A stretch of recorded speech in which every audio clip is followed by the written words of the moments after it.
একটা শহর, মাঝখান দিয়ে দাঁড়িয়ে আছে বিশাল এক দেয়াল।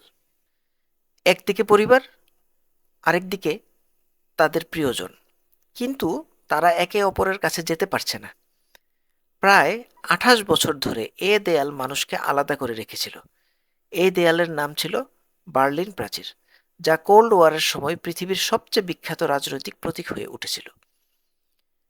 গল্পটা শুরু হয় দ্বিতীয় বিশ্বযুদ্ধ শেষ হওয়ার পর। 1945 সালে জার্মানি যুদ্ধে পরাজিত হয়ে আত্মসমর্পণ করে। এরপর বিজয়ী শক্তিগুলো জার্মানিকে দুই ভাগে ভাগ করে। একদিকে ছিল পশ্চিমা দেশগুলোর প্রভাব, যাকে বলা হয় পশ্চিম জার্মানি। পশ্চিম জার্মানি নিয়ন্ত্রণ করত ব্রিটেন, যুক্তরাষ্ট্র ও ফ্রান্স।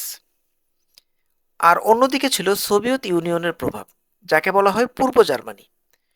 সমস্যা হলো, অনেক মানুষ পূর্ব জার্মানি থেকে পালিয়ে পশ্চিম জার্মানিতে চলে যাচ্ছিল, কারণ সেখানে জীবনযাত্রা তুলনামূলক ভালো ছিল।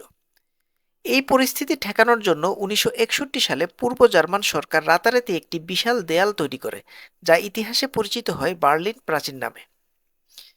এই প্রাচীর শুধু একটি দেয়াল ছিল না, বরং ছিল একটি শক্তিশালী সীমান্ত ব্যবস্থা।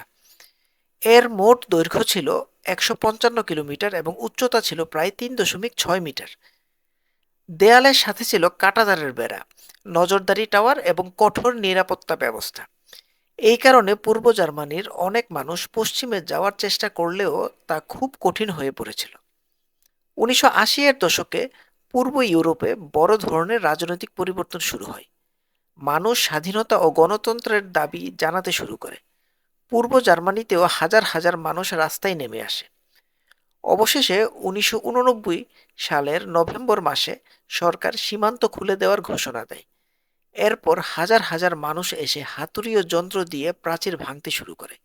এই ঐতিহাসিক ঘটনাকে বলা হয় বার্লিন প্রাচীর পতন। প্রাচীর ভেঙে যাওয়ার 1 বছরের মধ্যেই বড় পরিবর্তন ঘটে।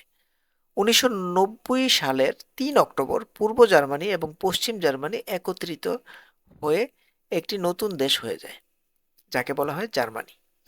এই ঘটনাকে বলা হয় জার্মান পুনর একত্রীকরণ। এটি ইউরোপের ইতিহাসে একটি গুরুত্বপূর্ণ মুহূর্ত ছিল। ইতিহাসের এমন আরও সত্য ঘটনা জানতে চাইলে ভিডিওটি লাইক করুন এবং চ্যানেলটি সাবস্ক্রাইব করুন। আর কমেন্টে লিখে জানান আপনি পরের ভিডিওতে কোন ইতিহাসের গল্প শুনতে চান। ধন্যবাদ।